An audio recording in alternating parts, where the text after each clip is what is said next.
Afternoon, sir. Good afternoon. Ano po itong mga drone natin ngayon na pinakita niyo sa atin?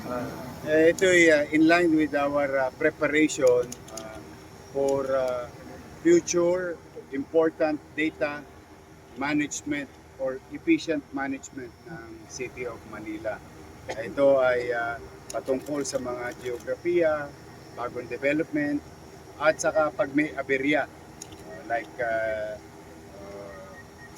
magagamit natin to. Hopefully, wag mangyari the big one. So, tapos yung regular big activities sa lungsod. Tapos, magagamit din natin to, makakatulong to sa mga negosyante na maaari mag-invest sa Manila. Sa mamamayan, definitely, sa pagpaplano ng gastusin ng lungsod sa iba't ibang bahagi, whether creating more open green space and all other things, no? The mathematics of or economic movement ng Manila, magagamit natin. Because this type of drone is industrial level, wherein it is powered by AI. No?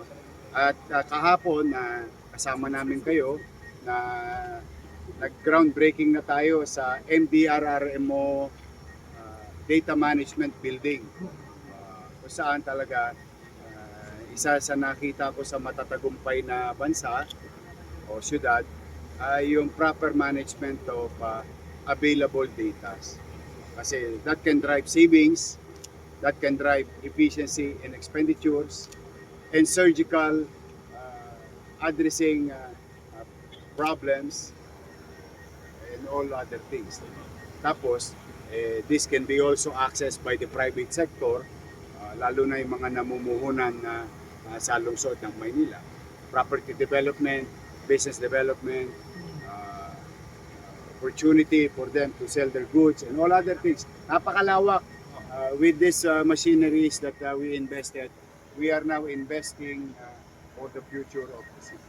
Mayor, is this the first time na nagkaroon tayo nito? At tatlong First time. drone, ano po yung mga function ng bawat isa? Yung pinakamalaki, yun yung minamapping natin regularly ang Manila. The other one is with the heat map capabilities. The other one is communication and rescue operation. So iba-iba ang level and purpose nila. But the good thing about technology nowadays, it's available. All we have to do is to tap it and use it for public service. Whether economic growth, safety ng tao, saka yung isa dyan, medyo kakabahan yung mga kriminal sa Maynila. Kasi in a good day, we can just fly the drone and randomly inspect population.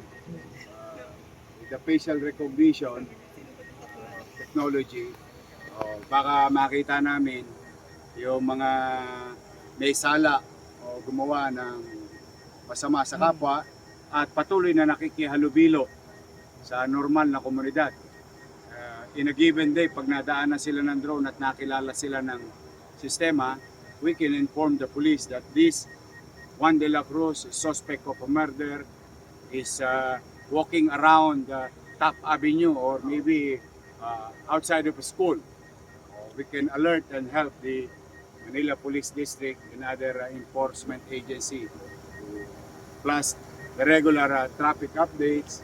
Crowd Marami, estimate, crowd estimate. sa mga big events. At saka yung crowd estimate, baka hindi na masyadong magagamit yung estimate na word. Kasi baka magkaroon na ng Crowd count. more or less 99% of crowd count. Para malaking bagay kasi rin yun dahil for future reference at sa mga paghahanda.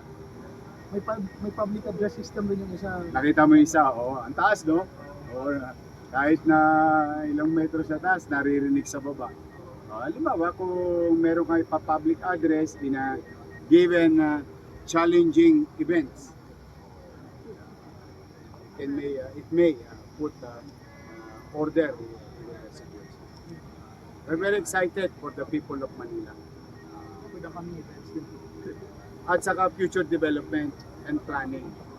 So, with proper data we can efficiently spend money, taxpayers' money, hopefully. And with proper data, we can have also proper planning for future growth ng city. Ilan po operator nito? Ang malilisensyahan as per MDRRMO, baka 6. At baka 20 naman ang ite-train. Under MDRRMO pa rin. Mayor, sorry, may sundot ko lang po ibang topic, no? Kahapon nagpalabas na ng cease and desist order ang MTPB tungkol dun sa isang... Tanggal kagad yun. No? Opo. Thank you sa Thank you sa Visor. Kanina, Yorme, nakausap ko yung driver ng SUV, taga Las Piñas, sinanap ko rin siya. Nagpapasalamat siya sa government of Manila within 24 hours daw. Ano pong reaction natin? Salamat naman kung na-appreciate ninyo yung aming policy. Alam mo, walang gobyernong perpekto, that I know, at especially in a large organization like local government unit. But rest assured that one strike policy is still in effect. Pag may nag-commit na nanulongges ng mamamayan, wala na kagad trabaho. In fact, modesty aside, 1 hour after when we found out, thanks to Visor, yun, tanggal na kagad sa trabaho.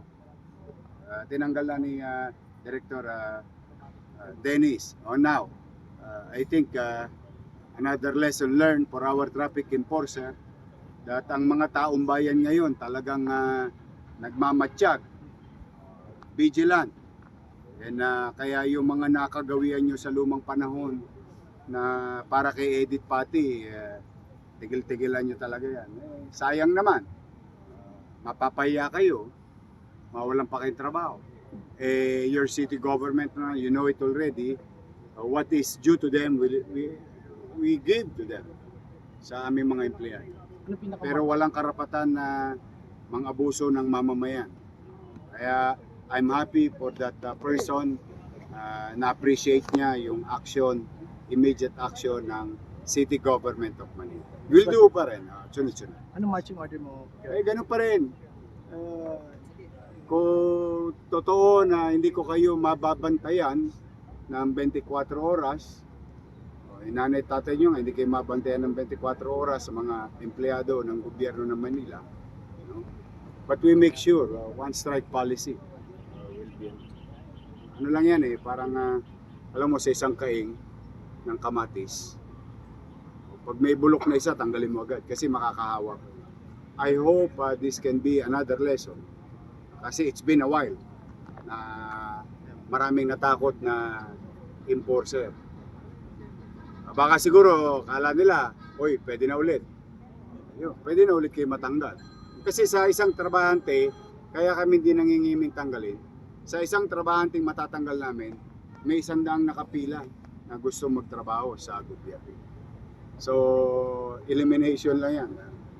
One way or another, magtitino nga sila. Dapat naman talaga magtino. Kaya sa amin, sa mga taga-lungsod at mga dumadako sa lungsod ng Maynila, we'll do our best. Rest assured that itong mga loko-loko na to, total loko-loko, daling ko na lang kaya sa mental. Hindi namin to tolerate. We will not. We will do our best maging maayos at panatag.